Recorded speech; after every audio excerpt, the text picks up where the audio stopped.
It's When gross. Witnessing this horror, I can't help but imagine what someone's position must feel like. I surely have to. Even just through this, I can't help but cringe. Hey, hi, hello, everybody, and welcome back. We've got some more lore react content here for you today. Now we're going back, though, to Outlast. It's been a while since we played the games, but there's still one character in the Outlast universe that just doesn't sit right with my soul. It's nightmare fueled to the highest degree, and how can I explain this? Well, I can't. That's why we have a react video here, so let's check this out and see just how vile this character truly is. When I was a boy, my mother often said to me, "Get married, son, and see how happy you will be." I have looked all over, There he but no is. girlie can I find who seems to be just That guy's also messed like up. the little girl I have in mind.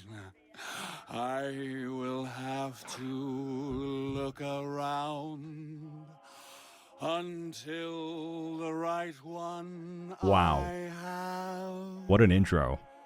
found. I can't believe I'm about to say this. I love horror games. Horror games for me is all about the Don't we all? thrill of facing the unknown, combined with the adrenaline rush of trying to survive against the worst of odds. A lot of the times I only ever really feel fulfilled playing a game when it's generally in the horror genre.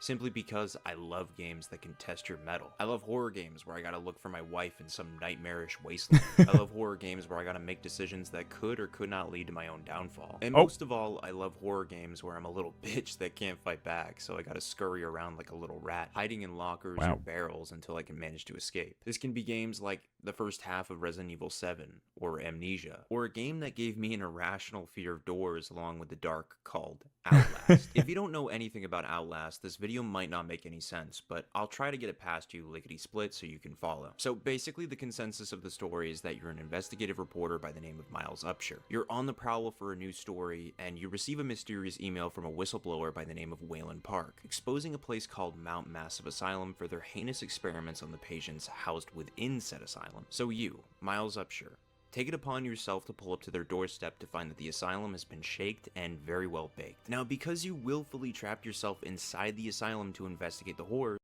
Shake and bake.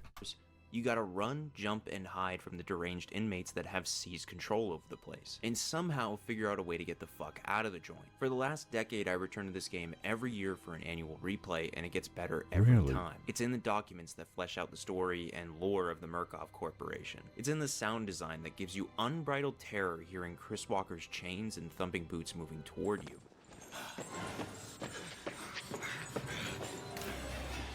It's either that, or it's Traeger's snipping of his comically large scissors while hunting you. Does he actually do that? Playing this game, I don't think I've ever heard him the snip it. darkest pits of humanity and are somehow taken even further below that. Investigating the asylum, Miles finds himself faced against one Chris Walker, who relentlessly chases you throughout the game. He's a hulking figure that resembles more of the Great White Shark than an actual human being. We do? We have an Outlast Chris Walker video, and my watch later, we will be touching on that character as well, because he's also, how do I say this? His backstory is extremely fucked up. And at face value, he's just a secondary antagonist that serves to add danger and tension in your pursuit to escape. But when reading files scattered throughout the asylum, and even the Outlast comic itself, you learn that Walker is much more than a hulking killing machine. You learn that he was a Murkoff security guard with almost inhuman-like strength, along with the mind of a child. It was during his time as said security guard that his coworkers dubbed Walker Strong Fat, which Walker despised so much so that it one day led to his psyche breaking, killing 3 inmates by tearing them apart and mangling his own face to no longer be or look like Chris Walker. In my first draft of my script and a flash of creativity, I was gonna do a whole joke about how he's just a sweet and lovable guy that may look like a monster on the outside, yet has a sweet gooey center underneath. Why do I write like that? Ew. Now there's also Jesus. Richard Traeger, a not-so-lovable guy that while under the employ of the Murkoff Corporation decided to use his position to lure women out on dates, spike their drinks, and have his way with them. Now to keep a long story short, Traeger was exposed for his actions, thus Traeger became royally pissed, claiming that the women that exposed him were lying bitches, as he then proceeded to stab one of the women several times. That was until he was later tackled into a paper shredder which caught onto his hair, mangling his head, after which Traeger was taken in as an inmate into the asylum and used as a test subject for the morphogenic engine, where in present day, Traeger was one of the inmates to break free and before long had set up his own personal torture chamber in the upper floors of the asylum's male ward, going on to capture, mutilate, and torture countless former inmates, employees, and Miles. Initially, I was going to make the video centered around Traeger because I felt that just his presence alone was enough to convey what I felt to be the most vile villain in gaming. I really wanted to talk about Traeger extensively and go over how he is heavily psychotic and manipulative, and how really the only thing that makes him insane is his deep desire to hurt and kill people, making him a sadist and a murderer. His section is viscerally horrifying. You literally see firsthand what can happen if Traeger catches you, and it's a fate far worse than death. But Traeger being the villain to go over just isn't the case anymore, because there's a villain in this game that I found to be worse, if not more vile and vulgar than Traeger, and his name is Eddie Gluskin. There he is. Oh, good old Eddie.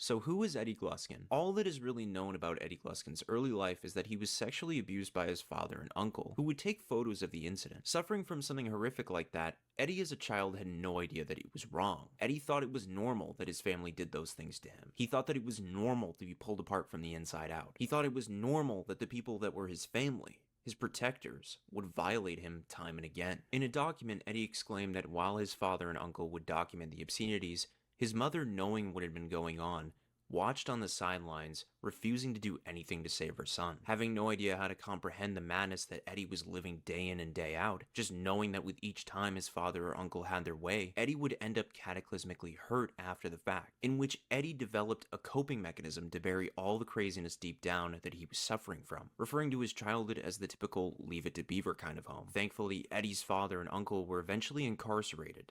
However, it was far too late to save Eddie. Eddie, by that point, had already been chewed up and spat back. The damage was done. He had internalized all the violations, the abuse, and trauma the best way he thought he could, by becoming a serial killer. No matter how much Eddie sought to escape his past, it always came back, like a raw nerve, feeling that sadness, that embarrassment, that violation, over and over again. His insanity stemmed from the sexual abuse he endured as a child, becoming a misogynistic serial killer, in turn mutilating women. Eddie targeting these women is most likely attributed to the fact that his mother sat back and did nothing to stop his father or uncle from having their way with him, and before being incarcerated at Mount Massive Asylum had killed 3 women in the process.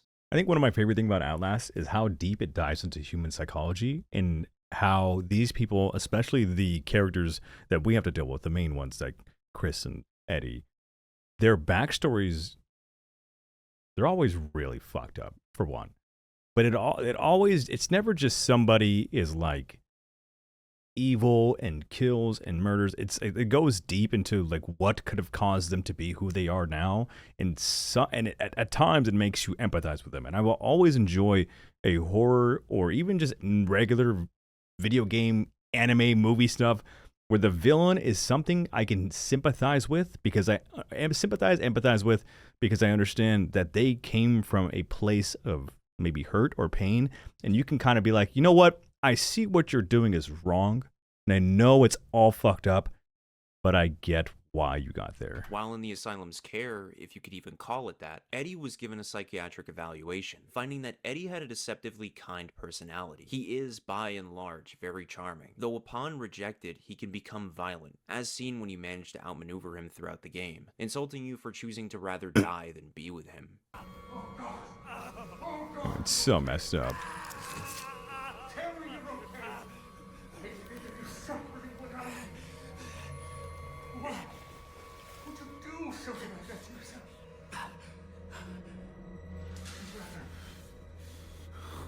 Rather die than be with me. The voice acting is phenomenal, by the way. I love the voice actor for Eddie. They did so good. as he is obsessed with the idea of his perfect bride, to the point where he mutilates people he deems mentally acceptable to make them physically acceptable as well. He appears to be only interested in taking men and removing or adding parts to create a woman by removing the penis, testicles, and excess body hair, as well as stuffing the body to create. That was kind of funny. His charming personality often slips when he is rejected, and he teeters dangerously between complimenting his bride's appearance and personality and insulting them. He also completely refuses to accept the difference between what he believes and the actual reality. He also completely refuses to admit that he killed his victims, refusing to admit that they were dead or mutilated. That's Eddie Gluskin. He's nothing short of deranged, and I bet you can see now why I decided to center this video around him instead. Now, while you could make the argument that he is a victim of his family's actions, I do not believe that entitles him to become a serial killer and mutilate people the way he does. I agree with that as well. For the record, I do agree with that. I know I just had the entire sentiment about sympathizing, empathizing with people. I was mostly talking on a psychological level, understanding why they got to a certain point. Not saying, hey, that's okay, you had to deal with shit in your past, you can go do whatever you want now. That two wrongs do not make a right. Go ahead and clarify that right there before anybody comes for me, because I'm a normal human being, I swear it. Now, I do think, or I'm curious, I'm assuming, I would say, that he's going to show the original scene of when Eddie is mutilating people on the table. I don't really know how much he can show on YouTube. I did play the whole entire playthrough, so I guess he can probably show it all. But this scene, I think out of all the scenes I've watched, the only one that made me like physically, not the only one, the one that made me physically cringe the most was definitely Eddie mutilating the bodies on the table while we had to sit there and watch from a coffin or whatever the heck we were really trapped in. Not by a long shot. It's so bad. It is so bad. I can't help but feel bad for his tragic upbringing. No child should have to go through something as appalling as that ever. And I'll also add that when forced to take part in Murkoff's experiments, he began to have warped perceptions and delusions of marriage, women, and wanting children. So when the asylum riot began, there were no women in the asylum. So in his delusional state, he captured other variants and brutally attempted to perform sex changes on them. The victims would die before the process was completed, either during the surgery or killed by Eddie while he was driven further into his delusions. But due to most, if not all, of these procedures turning out unsuccessful, Eddie would either string his victims up in the gymnasium or decorate the vocational block with their mutilated corpses in extremely grotesque fashions. But since we gotta remember one thing too, is the contents of Outlast and Whistleblower all happened over the course of like one night, right? It was like 12, 13, 14 hours, something along those lines. It was not very long. And Eddie still managed to find a way to hang up this many bodies. He was dedicated to his own cause. He was working overtime, if that. Block with their mutilated corpses in extremely grotesque fashions. But since I've gone through Eddie Gluskin extensively in this little section, I'm now going to take you through the events of the game. Right.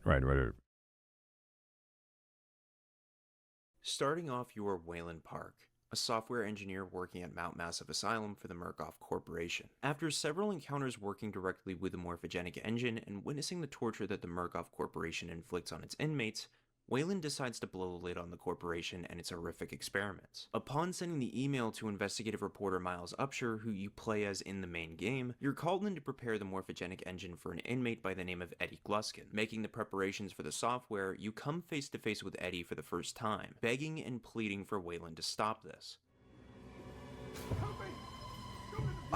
Wait, I think I knew that. I don't know if I knew that. I forgot it. I'm gonna go ahead and say I forgot it. I think this is that's Eddie. Only for him to be dragged kicking and screaming into the machine against his will anyway. Now, upon the machine's activation, you see firsthand the brutality dealt out to the inmates, as Eddie's face begins to become disfigured. Wow. This is later revealed through a document that the disfigurement was caused after the tubing was switched from a certain material to latex to elicit an allergic reaction. This not only suggests that Gluskin is allergic to latex, but furthermore shows that Murkoff would be willing to go through the trouble of reinstalling tubing that patients show a negative reaction to, just to get even the most minuscule reaction of discomfort from the variants. Truly abhorrent. Also, in the main game's final chapter in the underground lab, the sphere Gluskin was forced into during the intro appears damaged, with Gluskin being very much alive after the Wall Riders outbreak, This could mean that he broke out by himself, possibly stopping his therapy mid-session. This could further explain his less than lucid and confused mental state at the time Waylon encounters him, though this is something that's very out there and up to speculation. Shortly after finishing up and returning to Waylon's laptop, he is caught by his employer, Jeremy Blair. He's a fucking asshole. That's really all you need to know about him. And as punishment, Blair has Park committed and forced to endure the tests of the morphogenic engine. So a couple licks at the head here.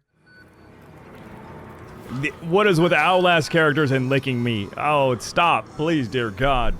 Stop licking me. And a few horrific hallucinations later, the Walrider breaks free and begins backing away causing from the chaos screen. at Mount Massive, where Waylon manages to break out of his restraints and takes a camcorder with him. I feel like before we go on, I should mention who the Walrider is, because this is totally random. Basically, the Walrider is the source of the madness that seems to infect most of the asylum's inhabitants. While appearing ghostly in nature, the Walrider is actually a swarm of nanites, controlled by an inmate called William Billy Hope, who simply learned how to control the swarm. He's also known as the first patient to fully manifest the Walrider. The exact nature of the swarm is unknown, but it is implied that the Walrider is created by the host in their own body, through psychosomatic direction. That's the purpose of the morphogenic never seen it that close. Turning the cells in the body into nanofactories. I hope a bit of that makes sense, but if not, we're gonna keep going anyway. After eluding the Walrider, you as Waylon have to sneak through the asylum, making sure not to get swarmed by inmates running amok through the joint. Roaming through the facility, you witness surviving guards and personnel try to escape from the newly freed prisoners, some brutally murdered or some hiding in rooms quaking with fear of being found, while Waylon attempts to find a radio that he can use to contact the authorities. During this time, Waylon consistently eludes a bearded, cannibalistic prisoner named Frank Manera, who wields a saw blade and tries to kill Waylon in many different ways. Little is known about Manera, other than a document that exclaims he was lethargic and largely non-responsive. He also refused baths and other attentions from the barber apart from anesthesia, stating, "If I cannot partake, I cannot share." What'd that mouth do? Documents also mention that forced nutrition would be recommended for Manera if they could not find something that he likes to eat. He wouldn't eat because, well, he craved people.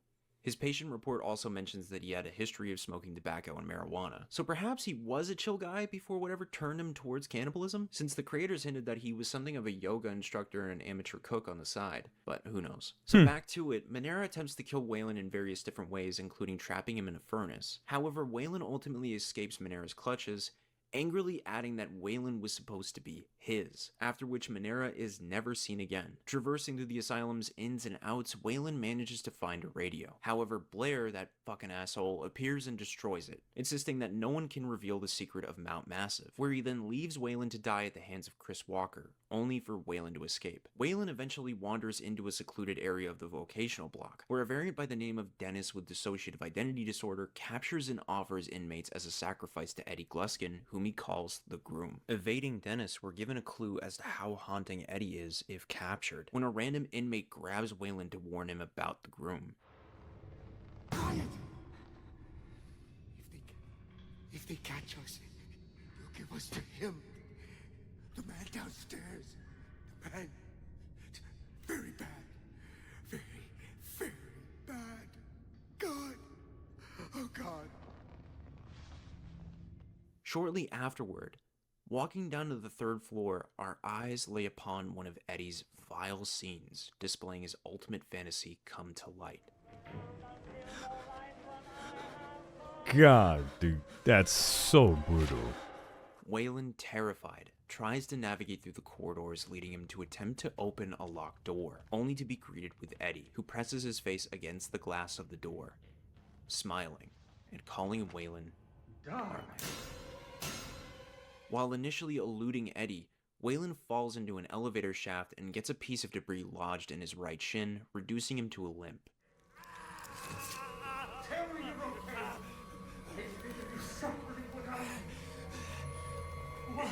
What the heck? Do I know Mayor Munoz? I do not know who that is. Rather die than be with me. Yep. I like my genitals, sir. Thank you for not letting me keep my genitals. Captured after being lured into a corner with nowhere left to run except to hide in a nearby locker. Eddie traps Waylon inside, where Waylon is then dragged towards Eddie's workshop. What happens if you don't go in that locker? Others. It's here where you get a taste of his lunacy and also hear some interesting things come out of his mouth. I'm assuming it just kills you. I've been a little vulgar. And I want to say I'm sorry. I just... You know how a man gets when he wants to know. But after the ceremony, when I've made an honest woman of you, I promise I'll be a different man. The ceremony of losing my genitals. Right. Can't wait. Super excited for it, actually. I want a family, a legacy, to be the father I never had. I'll never let anything happen to our children. Not like... Interesting. He's a Resident Evil YouTuber? Oh, maybe I'll look into him then. I've been watching a lot of Resident Evil content lately. A lot of speedrun stuff. Wait here.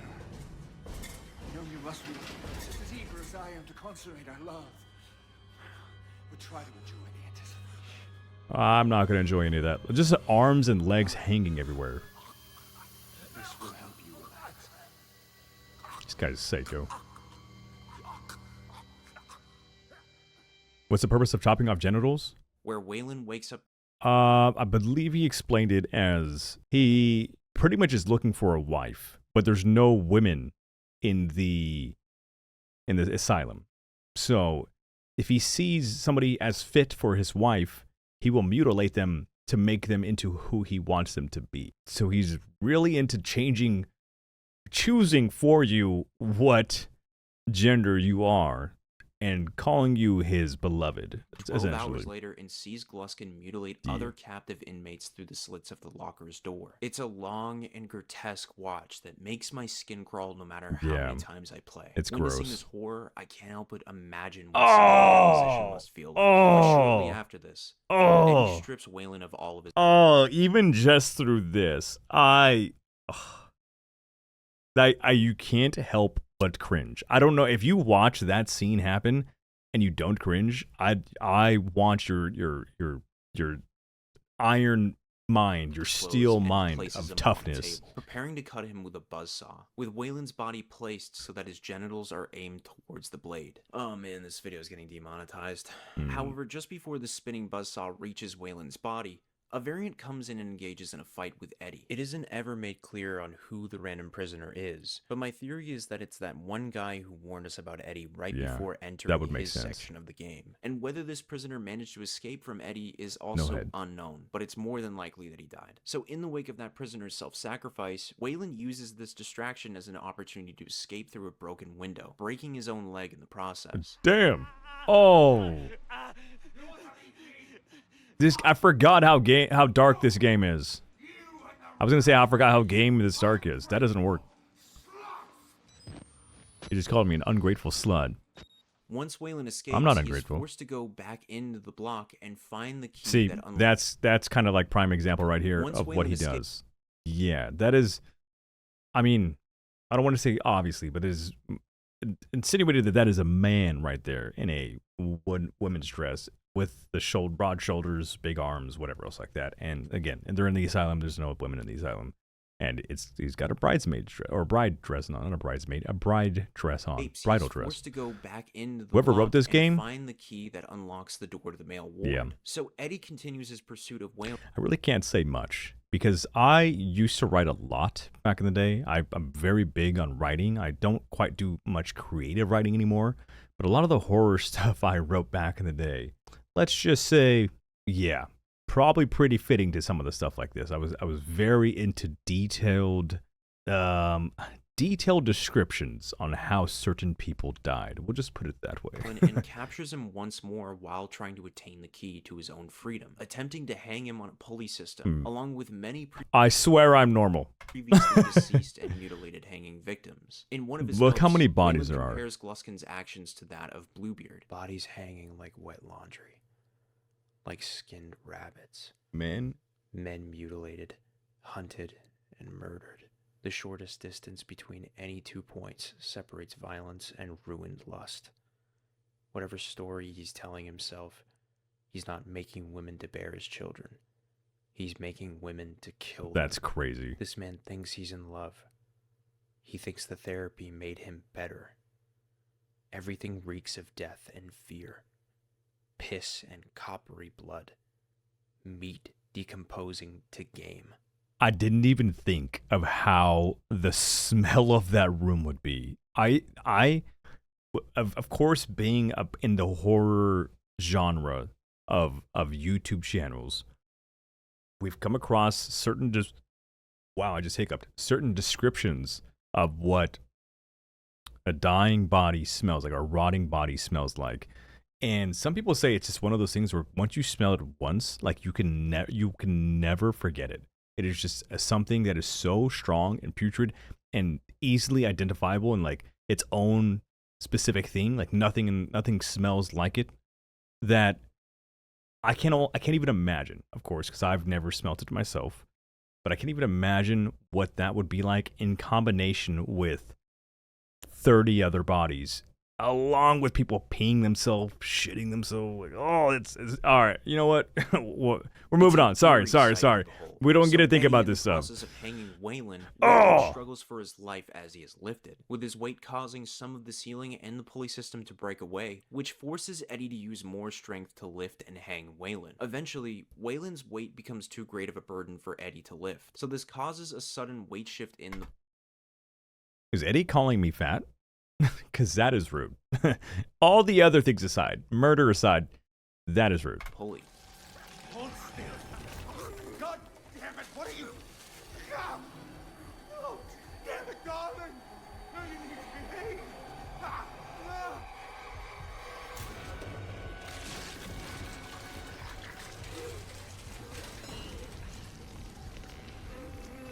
We could have been beautiful.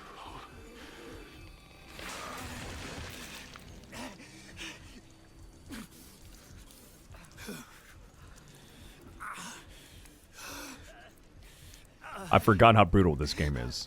I don't know how I did.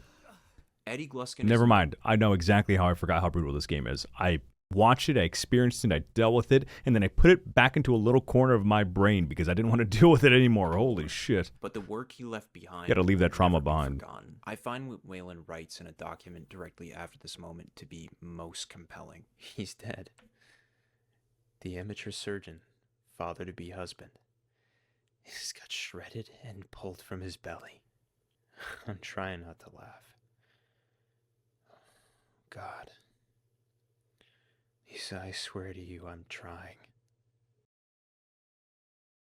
As daylight finally breaks, Waylon continues throughout the asylum, discovering that Murkoff's paramilitary forces have already arrived at the scene and are killing every prisoner they see. Waylon manages to elude them as they're all killed by the wall rider and makes it to the main atrium. There he finds a wounded Blair, lying against the front door and pleading for help. However, as Park approaches, Blair stabs him in the stomach with a knife, declaring that no one can know the truth. Before he can deliver the finishing blow, he is attacked and killed by the wall rider. We should have given Blair to Eddie. That would have been, think of somebody out there in the world needs to make a fan-made animation of that. Because I would watch 30 minutes of that guy getting tortured. Maybe I wouldn't. That's kind of dark. Sorry. It's really messed up now to think about it. The details now are making me think no. But still, fuck that guy.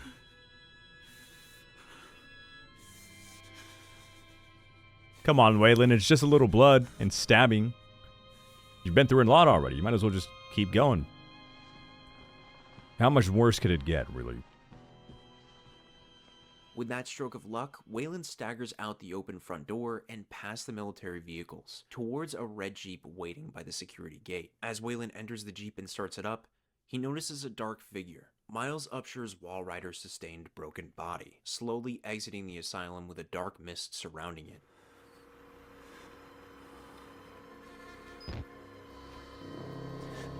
It's crazy.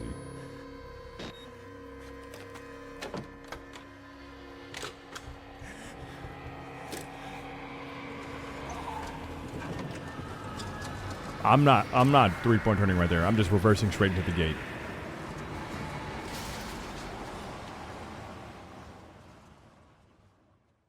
It's in the epilogue scene that a fully recovered Wayland has gotten in contact with a leaking organization to submit his secret information on Murkoff, along with all the recording he managed to take on the camcorder. Wayland sits against a laptop with the video file of all his recorded video from the asylum, ready to be uploaded to the internet, with a man associated with the leaking website standing in front of his desk informing him that it will be more than enough evidence to ruin the Murkoff Corporation, but warns Wayland that doing so will result in Murkoff doing everything it can to punish him. You gotta send it. Despite some initial hesitation, Wayland ultimately decides to take the risk and uploads the video. Can't spell Wayland without W. Amen.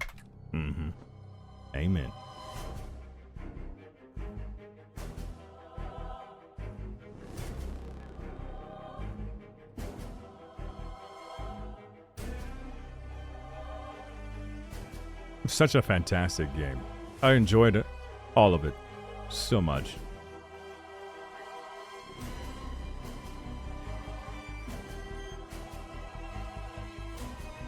Good old Eddie. What's up, buddy?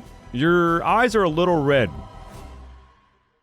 When asked about the inspiration behind Eddie's design, series designer Felipe Morin stated that Eddie was not inspired by any specific character, but rather retroactively designed to fit into pre-existing in-game sequences that centered around the protagonist's torture. Said sequences were inspired by similar torture scenes from Wes Craven's 1988 film, The Serpent and the Rainbow. From taking a look at the film for this video, I can definitely see for myself some of the inspiration and suggest everyone to give it a watch as well. Something slightly funny I also wanted to add was when answering a fan-submitted question in regards to which two variants in Mount Massive are most likely to be best friends, series writer JT Petty commented that the likeliest duo would be Frank Minera and Eddie Gluskin. I didn't know how or where to add these little factoids, but there you have it. I hope I managed to convey to you why I view Eddie Gluskin as one of the most vile villains in gaming ever. Definitely. I feel as though he takes that spot for me since no other villain in gaming has really ever managed to make me feel so viscerally appalled than Eddie. I think that while his backstory is rather tragic, the monster he later builds himself up to be is utterly vile. It's not only in the act and killing and the way he goes about it, but how he has no regard for human life whatsoever. Eddie is so lost in his own insanity that he doesn't even think he's killing these people. He doesn't view what he's doing as wrong in any capacity. In his warped view of the world, he thinks he can create his perfect bride, his perfect woman, and his own twisted children at the cost of others. I mean, for God's sake, he manages to fill an entire gymnasium ceiling with his victims, for crying out loud. Even the toughest of inmates you have to evade refer to Eddie as that evil thing, like the boogeyman. Walking into his section of the game, it feels hopeless. That is pretty crazy, right? To be in the Outlast series and be feared like some entities, like some legendary entity of fucking demonic powers or something like that. Like you're feared like you're the devil. It's crazy. And when you come face to face with him, it's like the stuff of nightmares. I genuinely can't express enough how terrifying his section is in the game. You just have to play it for yourself. I hated but I think his section. What shakes me to my core about Eddie the most is that there is someone in this world that is like this most likely. Someone who is willing to tear someone apart, contort them, break them, and mangle them until they are unrecognizable. And once that monster is finished with them, it never stops. It's on to the hunt again for another, and another, and another, and another. That thought terrifies me, because there are many monsters in this world. All I can say to end this video is be careful, because you never know who or what is around the corner waiting for you. Wow. Well. That is definitely a way to end a video. Usually people just say, hey, like and subscribe for more. But that went a whole different direction than I was expecting. I will say though, I like when people add their little horror twists to all this stuff. The scariest villains are real people. And I think that's what's good about Outlast, right? It's because although the premise of the game, the wall rider itself, is this far-fetched thing of like spiritual entities / demonic experiments and whatever else, like the people themselves, the people that we run from, Chris Walker, Eddie, they do things that are technically like real life achievable things, right? Whereas you talk about stuff, video games, for instance, like Resident Evil was brought up before, there's not really anybody with the powers of Sadler walking around taking on, you know, people and making them zombies, whatever. Like, these are just psycho people that can genuinely do things that are horrifying that can be done in real life. Whereas all the mutant creatures in the Resident Evil series or in stuff like The Last of Us. You're not gonna worry about those things. So that's probably what makes Outlast oh so terrifying. It's technically just people. Yes, they've been experimented on. They're deformed and warped and whatever else like that, but they are technically just people. Eddie being the worst of them. This video was definitely the first part of a series that I want to get into, which is exploring more of the characters in the games that we play. We watch a lot of lore reactions across Outlast, Resident Evil, The Last of Us, Alien Isolation, whatever it may be out there. But the characters themselves are also worthy of being reacted to, because when you talk about stuff like Eddie himself, it just gets so deep. It gets so deep, it gets so dark. They've got some crazy backstories, the deeds they have done, whatever it may be. It's insane and it's worthy of a watch. I truly believe that. With that said, stuff like Chris Walker, or I can't remember the scientist's name, whatever he is with the comically large scissors, we're going to be checking out more of those videos in the future. For now, we're going to call it, that was enough for me. If a lore reaction video is going to make me physically cringe, you know what? I think that's all I can take for now. So if you guys enjoyed the video, please consider leaving a like and a comment and subscribe to the channel if you haven't already. Also consider becoming a member of the channel. It helps keep the content rolling in oh so much. I do appreciate it, and I hope to see you guys in the next one. Till next time. Peace.